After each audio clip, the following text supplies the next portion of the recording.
व्यासाय भवनाशाय श्रीशाय गुणराशये हृद्याय शुद्धविद्याय मध्वाय च नमो नमः।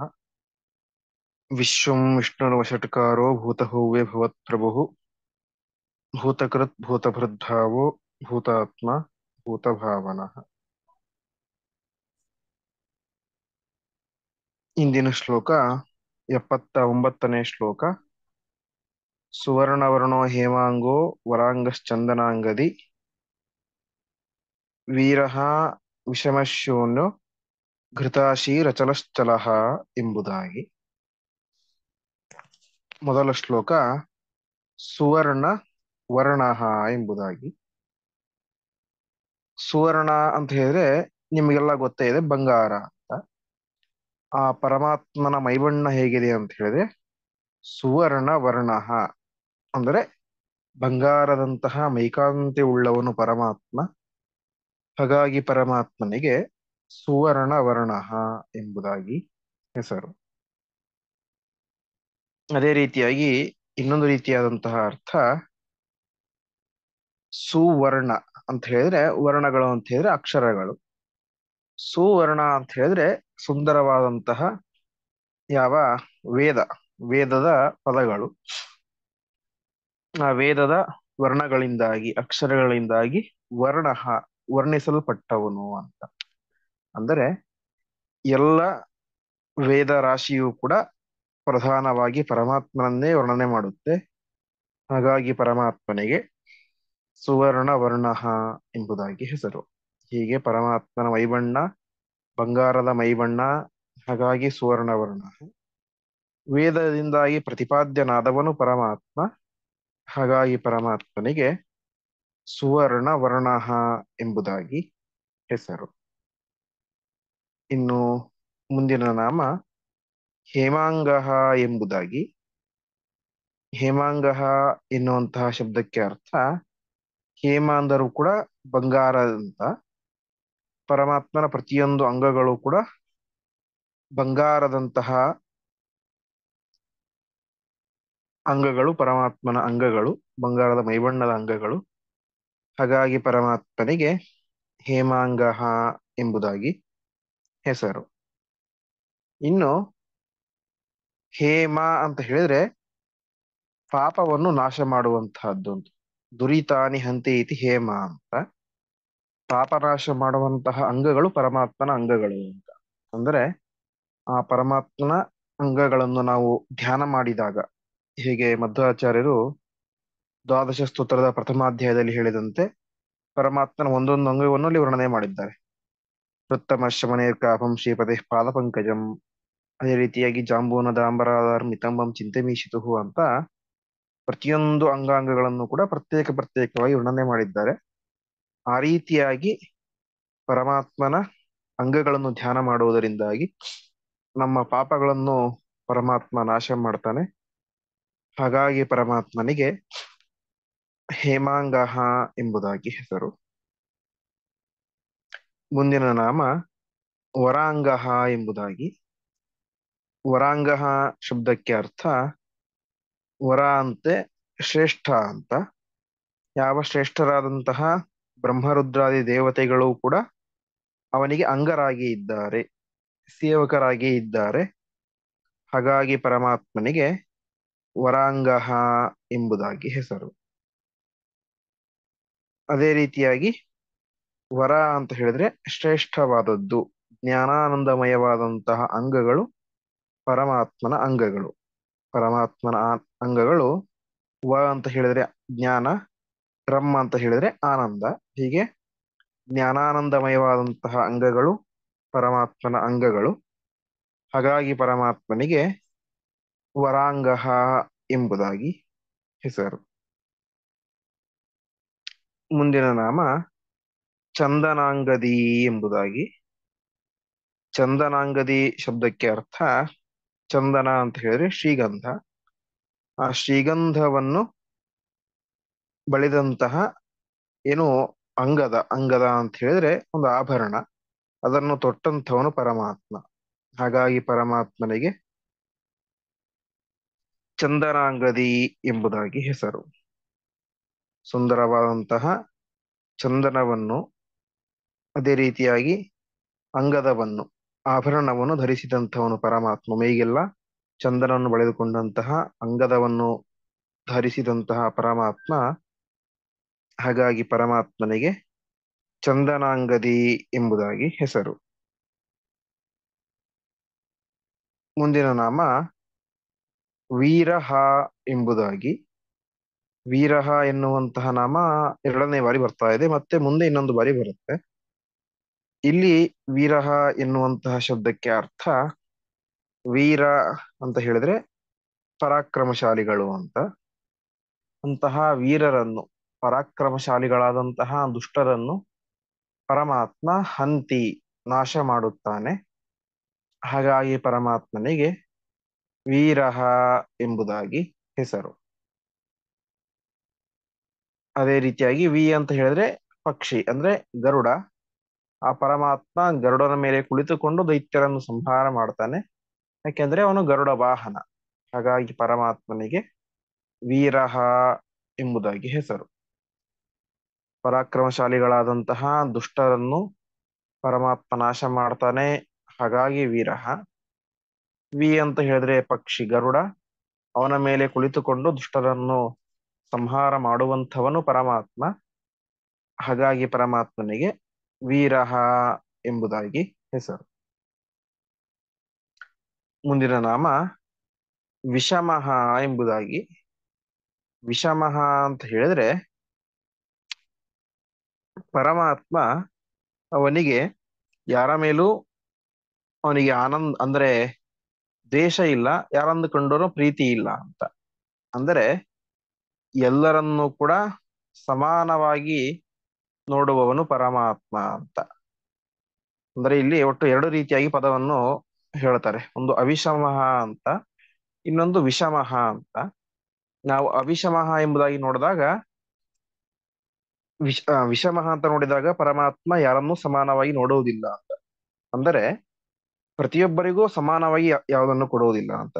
ಒಬ್ಬನಿಗೆ ಆನಂದ ಜಾಸ್ತಿ ಕೊಡ್ತಾನೆ, ಇನ್ನೊಬ್ಬರಿಗೆ ಕಡಿಮೆ ಕೊಡ್ತಾನೆ. ಇನ್ನೊಬ್ಬರಿಗೆ ಸಂಪತ್ತು ಜಾಸ್ತಿ, ಇನ್ನೊಬ್ಬರಿಗೆ ಸಂಪತ್ತು ಕಡಿಮೆ. ಯಾಕೆಂದ್ರೆ ಅದು ಆಯಾಯ ಜೀವಿಯ ಯೋಗ್ಯತೆಗೆ ಅನುಸಾರವಾಗಿ, ಜೀವಿಯ ಯೋಗ್ಯತೆ ಎಷ್ಟಿರುತ್ತೋ ಅಷ್ಟನ್ನು ಪರಮಾತ್ಮ ಕೊಡ್ತಾನೆ. ಹಾಗಾಗಿ ವಿಷಮಃ ಅಂತ. ಅದೇ ಅವನು ಅವಿಷಮನೂ ಆಗಿದ್ದಾನೆ.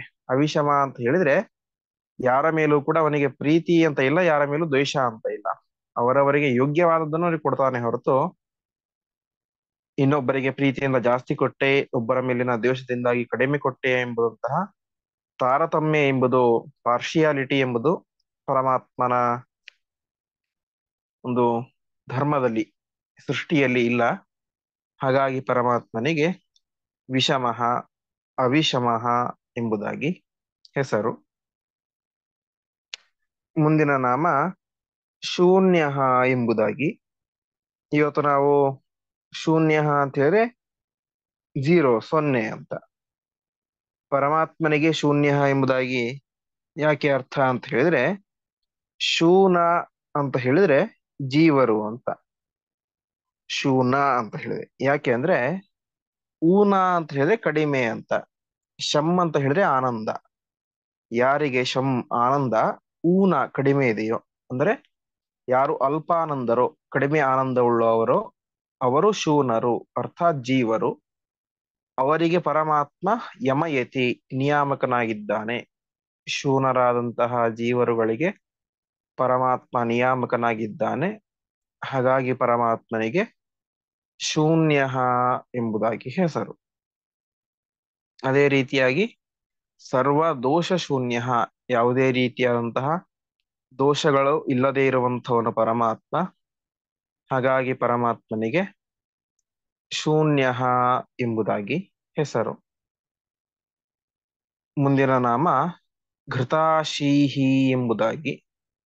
ಘೃತಾಶೀಹಿ ಶಬ್ದಕ್ಕೆ ಅರ್ಥ, ಘೃತ ಅಂತ ಹೇಳಿದ್ರೆ ತುಪ್ಪ, ಅದನ್ನು ಅಶೀಹಿ ಅಂತ ಹೇಳಿ ತಿನ್ನುವವನು ಅಂತ. ಯಾವ ನಾವು ಯಜ್ಞ ಯಾಗಾದಿಗಳನ್ನು ಮಾಡುವಾಗ ಅದರಲ್ಲಿ ಹೋಮಿಸುವಂತಹ ತುಪ್ಪವನ್ನು ಪರಮಾತ್ಮ ಸ್ವೀಕಾರ ಮಾಡುತ್ತಾನೆ. ಹಾಗಾಗಿ ಪರಮಾತ್ಮನಿಗೆ ಘೃತಾಶೀಹಿ ಎಂಬುದಾಗಿ ಹೆಸರು. ಇನ್ನು ಮುಂದಿನ ನಾಮ ಅಚಲಹ ಎಂಬುದಾಗಿ. ಅಚಲಹ ಎನ್ನುವಂತಹ ಶಬ್ದಕ್ಕೆ ಅರ್ಥ ಚಲ ಅಂತ ಹೇಳಿದ್ರೆ ಅಳ್ಳಾಡುವುದು, ಸಂಚಾರ ಮಾಡುವುದು ಅಂತ. ಅದೇ ಅಚಲಹ ಅಂತ ಹೇಳಿದ್ರೆ ಗಟ್ಟಿಯಾಗಿರುವುದು ಅಂತ. ಪರಮಾತ್ಮ ಯಾವುದಕ್ಕೂ ಬಗ್ಗದಂತೆ, ತಗ್ಗದಂತೆ, ಅಲುಗಾಡದಂತೆ ಗಟ್ಟಿಯಾಗಿ ಇರುವವನು ಪರಮಾತ್ಮ. ಹಾಗಾಗಿ ಪರಮಾತ್ಮನಿಗೆ ಅಚಲಹ ಎಂಬುದಾಗಿ ಹೆಸರು. ಇನ್ನು ಅಚಲ ಎನ್ನುವಂತಹ ಶಬ್ದ ಪ್ರಧಾನವಾಗಿ ಪರ್ವತಗಳನ್ನು ಹೇಳುತ್ತೆ. ಯಾಕೆಂದ್ರೆ ಪರ್ವತಗಳು ಎಂತಹ ದೊಡ್ಡ ಗಾಳಿ, ಮಳೆ, ಬಿಸಿಲು ಏನು ಬಂದರೂ ಕೂಡ ಗಟ್ಟಿಯಾಗಿ ಇರ್ತವೆ. ಅಂತಹ ಪರ್ವತಗಳಲ್ಲಿ ಪರಮಾತ್ಮ ಸನ್ನಿಹಿತನಾಗಿರ್ತಾನೆ. ಹಾಗಾಗಿ ಪರಮಾತ್ಮನಿಗೆ ಅಚಲಹ ಎಂಬುದಾಗಿ ಹೆಸರು. ಹೀಗೆ ಸ್ವಯಂ ಪರಮಾತ್ಮ ಅಚಲನಾಗಿದ್ದಾನೆ, ಅದರಿಂದಾಗಿ ಅಚಲಹ. ಇನ್ನು ಪರ್ವತಗಳಲ್ಲಿ ಪರಮಾತ್ಮ ಅಂತರ್ಯಾಮಿಯಾಗಿ ಇದ್ದಾನೆ, ಹಾಗಾಗಿ ಪರಮಾತ್ಮನಿಗೆ ಅಚಲಹ ಎಂಬುದಾಗಿ ಹೆಸರು. ಮುಂದಿನ ನಾಮ ಚಲಹ ಎಂಬುದಾಗಿ. ಚಲಹ ಎನ್ನುವಂತಹ ಶಬ್ದಕ್ಕೆ ಅರ್ಥ ಎಲ್ಲ ಕಡೆ ಪರಮಾತ್ಮ ಸಂಚಾರ ಮಾಡ್ತಾನೆ, ಹಾಗಾಗಿ ಪರಮಾತ್ಮನಿಗೆ ಚಲಹ ಎಂಬುದಾಗಿ ಹೆಸರು. ಇನ್ನು ಚಲರಲ್ಲಿ ಅಂದರೆ ಸಂಚಾರ ಮಾಡುವಂತಹ ಎಲ್ಲ ಜೀವಿಗಳಲ್ಲಿ ಪರಮಾತ್ಮ ಸನ್ನಿಹಿತನಾಗಿರ್ತಾನೆ, ಹಾಗಾಗಿ ಪರಮಾತ್ಮನಿಗೆ ಚಲಹ ಎಂಬುದಾಗಿ ಹೆಸರು. ಹೀಗೆ ಪರಮಾತ್ಮ ಎಲ್ಲಾ ಕಡೆ ಸಂಚಾರ ಮಾಡ್ತಾನೆ, ಹಾಗಾಗಿ ಚಲಹ. ಎಲ್ಲ ಕಡೆ ಸಂಚಾರ ಮಾಡುವಂತಹ ಜೀವಿಗಳಲ್ಲಿ ಪರಮಾತ್ಮ ಸನ್ನಿಹಿತನಾಗಿರ್ತಾನೆ, ಹಾಗಾಗಿ ಪರಮಾತ್ಮನಿಗೆ ಚಲಹ ಎಂಬುದಾಗಿ ಹೆಸರು. ಹೀಗೆ ಈ ಒಂದು 79ನೇ ಶ್ಲೋಕದಲ್ಲಿ ಒಟ್ಟು 10 ನಾಮಗಳು: ಸುವರ್ಣವರ್ಣ, ಹೇಮಾಂಗ, ವರಾಂಗ, ಚಂದನಾಂಗದಿ, ವೀರ, ವಿಷಮ, ಶೂನ್ಯ, ಘೃತಾಶೀಹಿ, ಅಚಲಃ, ಚಲಃ ಎಂಬುದಾಗಿ. ಮುಂದಿನ ಶ್ಲೋಕ 90ನೇ ಶ್ಲೋಕ. ಅಮಾನಿ ಮಾನದೋ ಮಾನ್ಯೋ ಲೋಕಸ್ವಾಮಿ ತಿಲೋಕಧೃಕ್ ಸುಮೇಧ ಮೇಧಜೋಧನ್ಯ ಸತ್ಯಮೇಧ ಧರಾಧರ ಎಂಬುದಾಗಿ. ಮೊದಲ ನಾಮ ಅಮಾನಿ ಎಂಬುದಾಗಿ. ಅಮಾನಿ ಎನ್ನುವಂತಹ ಶಬ್ದಕ್ಕೆ ಅರ್ಥ ಮಾನ ಅಂತ ಹೇಳಿದ್ರೆ ಅಭಿಮಾನ ಅಂತ. ಇದು ನನ್ನದು ಎಂಬುವಂತಹ ಅಭಿಮಾನ. ಪರಮಾತ್ಮ ಅಮಾನಿ ಅಂತ. ಅಮಾನಿ ಅಂತ ಹೇಳಿದ್ರೆ ಯಾವುದೇ ರೀತಿಯಾದಂತಹ ಅಭಿಮಾನ ಇಲ್ಲದೇ ಇರುವಂಥವನು ಪರಮಾತ್ಮ. ಹಾಗಾಗಿ ಪರಮಾತ್ಮನಿಗೆ ಅಮಾನಿ, ಯಾರ ಮೇಲೆಯೂ ಕೂಡ ಇವನು ನನ್ನವನು ಅಂತ ಇವನಿಗೆ ಜಾಸ್ತಿ ಮಾಡೋದು, ಇವನು ನನ್ನವನಲ್ಲ ಅಂತ ಕಡಿಮೆ ಮಾಡೋದು, ಆ ರೀತಿಯಾದಂತಹ ಯಾವುದೇ ರೀತಿಯಾದಂತಹ ಅಭಿಮಾನ ರಹಿತನಾದವನು ಪರಮಾತ್ಮ.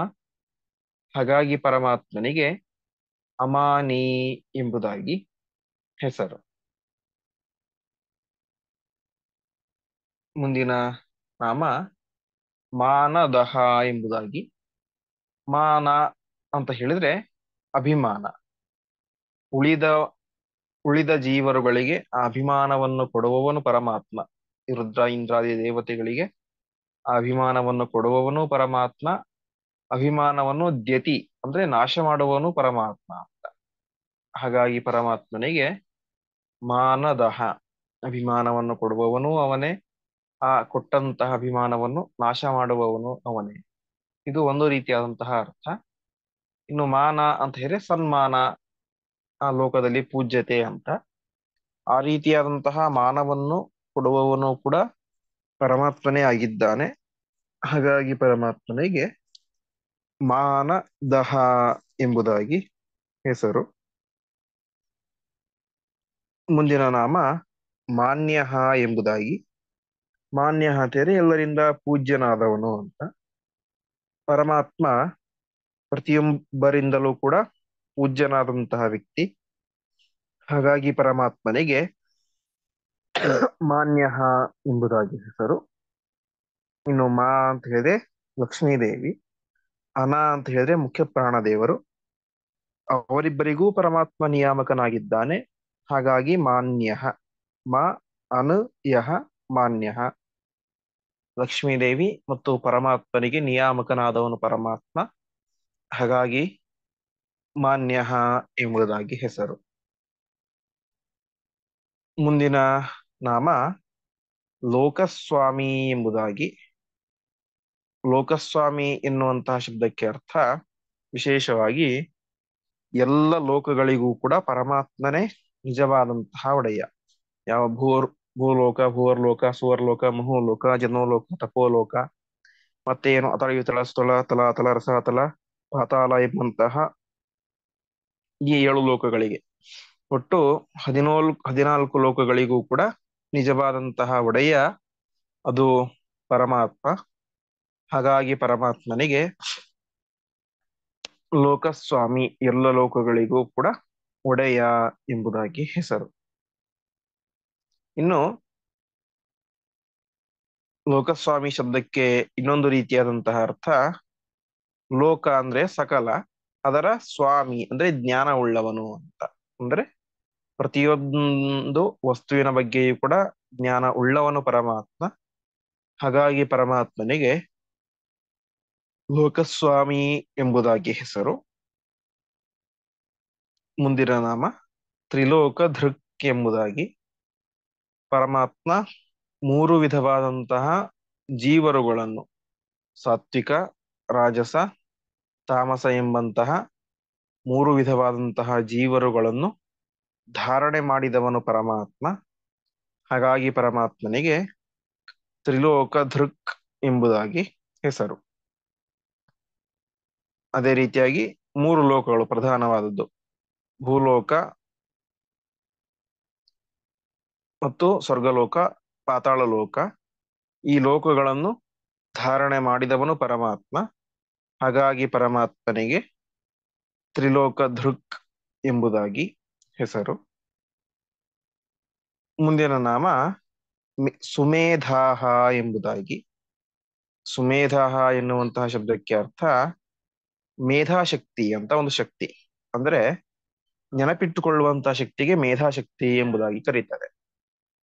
ಪರಮಾತ್ಮನ ಮೇಧಾಶಕ್ತಿ ಯಾವುದನ್ನೂ ಮರೆಯದೇ ಇರುವಂತಹ, ಅಜ್ಞಾನದ ಸ್ಪರ್ಶವೇ ಇಲ್ಲದೆ ಇರುವಂತಹ ಮೇಧಾಶಕ್ತಿ ಅದು ಪರಮಾತ್ಮನ ಮೇಧಾಶಕ್ತಿ. ಹಾಗಾಗಿ ಪರಮಾತ್ಮನಿಗೆ ಸುಮೇಧಾಹ ಎಂಬುದಾಗಿ ಹೆಸರು. ಅದೇ ರೀತಿಯಾಗಿ ಆ ಪರಮಾತ್ಮನ ಉಪಾಸನೆ ಮಾಡುವುದರಿಂದಾಗಿ ನಮಗೂ ಕೂಡ ಆ ಒಳ್ಳೆಯ ಮೇಧಾಶಕ್ತಿ ಎಂಬುದು ಬರುತ್ತೆ. ಹಾಗಾಗಿ ಪರಮಾತ್ಮನಿಗೆ ಸುಮೇಧಾಹ ಎಂಬುದಾಗಿ ಹೆಸರು. ಇನ್ನು ಮುಂದಿನ ನಾಮ ಮೇಧಜಹ ಎಂಬುದಾಗಿ. ಜಹ ಅಂತ ಹೇಳಿದ್ರೆ ಹುಟ್ಟಿದವನು ಅಂತ. ಅದೇ ರೀತಿಯಾಗಿ ಮೇಧ ಅಂತ ಹೇಳಿದ್ರೆ ಯಜ್ಞಯಾಗಾದಿಗಳು. ಆ ಯಜ್ಞಯಾಗಾದಿಗಳ ಮೂಲಕ ನಾವು ಆ ಪರಮಾತ್ಮನ ಬಗ್ಗೆ, ಪರಮಾತ್ಮ ನಮ್ಮಲ್ಲಿ ಅವತಾರ ಮಾಡ್ತಾನೆ, ಅರ್ಥಾತ್ ಅವನ ಜ್ಞಾನ ನಮಗೆ ಆಗುತ್ತೆ ಅಂತ. ಯಜ್ಞಯಾಗಾದಿಗಳಿಂದಾಗಿ ಪರಮಾತ್ಮನ ಜ್ಞಾನ ಎಂಬುದು ನಮಗೆ ವಿಶೇಷವಾಗಿ ಆಗುತ್ತೆ. ಹಾಗಾಗಿ ಪರಮಾತ್ಮನಿಗೆ ಮೇಧಜಹ ಎಂಬುದಾಗಿ ಹೆಸರು. ಇನ್ನು ಪ್ರಧಾನವಾದಂತಹ ಮೇಧ ಅಂತ ಹೇಳಿದ್ರೆ ಅದು ಜ್ಞಾನ ಯಜ್ಞ. ಅಂತಹ ಜ್ಞಾನ ಯಜ್ಞಗಳಿಂದಾಗಿ ನಮಗೆ ಪರಮಾತ್ಮನ ವಿಶೇಷವಾದಂತಹ ಜ್ಞಾನ ಬರುತ್ತೆ. ಹಾಗಾಗಿ ಪರಮಾತ್ಮನಿಗೆ ಮೇಧಜಹ ಎಂಬುದಾಗಿ ಹೆಸರು. ಮುಂದಿನ ನಾಮ ಧನ್ಯ ಎಂಬುದಾಗಿ. ಧನ್ಯ ಎನ್ನುವಂತ ಶಬ್ದಕ್ಕೆ ಅರ್ಥ ನಾವು ಅನೇಕ ಕಡೆ ನೋಡ್ತೇವೆ, ಧನ್ಯತಾ ಭಾವ ಅಂತ. ಧನ್ಯತಾ ಭಾವ ಅಂತ ಹೇಳಿದ್ರೆ ಒಂದು ನೆಮ್ಮದಿ, ಯಾವುದೇ ರೀತಿಯಾದಂತ ಅಪೇಕ್ಷೆ ಇಲ್ಲದೆ ಇರುವುದು ಅಂತ. ನಿರಪೇಕ್ಷತೆ ಎಂಬುದು ಧನ್ಯತೆ ಅಂತ. ಆ ರೀತಿಯಾಗಿ ಪರಮಾತ್ಮ ಅವನು ನಿರಪೇಕ್ಷ, ಯಾವುದೇ ಅಪೇಕ್ಷೆ ಇಲ್ಲದೆ ಇರುವವನು. ಅದೇ ರೀತಿಯಾಗಿ ಗುಣಗಳಿಂದಾಗಿ ಪೂರ್ಣನಾದವನು ಪರಮಾತ್ಮ. ಹಾಗಾಗಿ ಪರಮಾತ್ಮನಿಗೆ ಧನ್ಯ ಎಂಬುದಾಗಿ ಹೆಸರು. ಸಾರ್ಥಕ ವ್ಯಕ್ತಿ ಅಂತ. ಮುಂದಿನ ನಾಮ ಸತ್ಯ ಮೇಧಾಹ ಎಂಬುದಾಗಿ. ಆ ಪರಮಾತ್ಮನಿಗೆ ಇರುವಂತಹ ಪ್ರತಿಯೊಂದು ಜ್ಞಾನವೂ ಕೂಡ ಅದು ಯಥಾರ್ಥವಾದಂತಹ ಜ್ಞಾನ ಅಂತ. ಅಂದರೆ ನಮಗೂ ಜ್ಞಾನ ಇರುತ್ತೆ, ಆದರೆ ಕೆಲವೊಂದು ಅದರಲ್ಲಿ ತಪ್ಪು ಜ್ಞಾನ, ಯಥಾರ್ಥ ಜ್ಞಾನ ಅಥವಾ ವಿಪರೀತವಾಗಿ ತಿಳ್ಕೊಂಡ್ಬಿಟ್ಟಿರ್ತೇವೆ. ಆದರೆ ಪರಮಾತ್ಮನ ಜ್ಞಾನ ಆ ರೀತಿಯಾದಂತಹ ಜ್ಞಾನ ಅಲ್ಲ. ಯಥಾರ್ಥವಾದಂತಹ ಜ್ಞಾನ ಸ್ವರೂಪಿಯಾದವನು ಪರಮಾತ್ಮ. ಹಾಗಾಗಿ ಪರಮಾತ್ಮನಿಗೆ ಸತ್ಯಮೇಧಾಹ ಎಂಬುದಾಗಿ ಹೆಸರು. ಕೊನೆಯ ನಾಮ 760ನೇ ನಾಮ ಧರಾಧರಃ ಎಂಬುದಾಗಿ. ಧರಾಧರಃ ಶಬ್ದಕ್ಕೆ ಅರ್ಥ ಧರ ಅಂತ ಹೇಳಿದ್ರೆ ಈ ಭೂಮಿ, ಈ ಭೂಲೋಕವನ್ನು ಧರಹ ಹೊತ್ತಂತವನು ಪರಮಾತ್ಮ. ಹಾಗಾಗಿ ಪರಮಾತ್ಮನಿಗೆ ಧರಾಧರಃ ಎಂಬುದಾಗಿ ಹೆಸರು. ಇನ್ನು ಆ ಧರ ಅಂತ ಹೇಳಿದ್ರೆ ಭೂಮಿ, ಆ ಭೂಮಿಗೆ ಅಭಿಮಾನಿಯಾದಂತಹ ಯಾವ ಭೂದೇವಿ, ಅವಳನ್ನು ಕೂಡ ಧರಿಸಿದವನು ಪರಮಾತ್ಮ. ಹಾಗಾಗಿ ಪರಮಾತ್ಮನಿಗೆ ಧರಾಧರಃ ಎಂಬುದಾಗಿ ಹೆಸರು. ಇನ್ನು ಈ ಭೂಮಿಯನ್ನು ಎಲ್ಲ ಕಡೆ ಹೊತ್ತುಕೊಂಡಂತಹವುಗಳು ಪರ್ವತಗಳು. ಹಾಗಾಗಿ ಅವುಗಳಿಗೆ ಧರಾಧರಃ ಎಂಬುದಾಗಿ ಹೆಸರು. ಆ ಪರ್ವತಗಳಲ್ಲಿ ಅಂತರ್ಯಾಮಿಯಾಗಿ ಪರಮಾತ್ಮ ಇದ್ದಾನೆ. ಹಾಗಾಗಿ ಪರಮಾತ್ಮನಿಗೆ ಧರಾಧರಃ ಎಂಬುದಾಗಿ ಹೆಸರು. ಹೀಗೆ ಸ್ವಯಂ ಪರಮಾತ್ಮ ಈ ಭೂಮಿಯನ್ನು ಧಾರಣೆ ಮಾಡಿದ್ದಾನೆ. ಹಾಗಾಗಿ ಧರಾಧರಃ. ಭೂದೇವಿಯನ್ನು ಪರಮಾತ್ಮ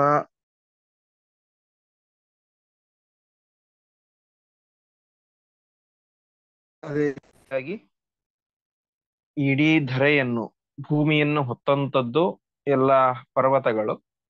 ಆ ಪರ್ವತಗಳಲ್ಲಿ ಅಂತರ್ಯಾಮಿಯಾಗಿ ಪರಮಾತ್ಮ ಇದ್ದಾನೆ. ಹಾಗಾಗಿ ಪರಮಾತ್ಮನಿಗೆ ಧರಾಧರಃ ಎಂಬುದಾಗಿ ಹೆಸರು. ಹೀಗೆ ಅಮಾನಿ, ಮಾನದಃ, ಮಾನ್ಯಃ, ಲೋಕಸ್ವಾಮಿ, ತ್ರಿಲೋಕಧೃಕ್, ಸುಮೇಧ, ಮೇಧಜಃ, ಧನ್ಯಃ, ಸತ್ಯಮೇಧಾಃ, ಧರಾಧರಃ ಎಂಬುದಾಗಿ 10 ನಾಮಗಳ ಚಿಂತನೆ ಎಂಬುದು ಈ ಒಂದು 80ನೇ ಶ್ಲೋಕದಲ್ಲಿ ಇದೆ. ಇಲ್ಲಿಗೆ ಇಂದಿನ ಪಾಠವನ್ನು ಶ್ರೀಕೃಷ್ಣಾರ್ಪಣಮಸ್ತು.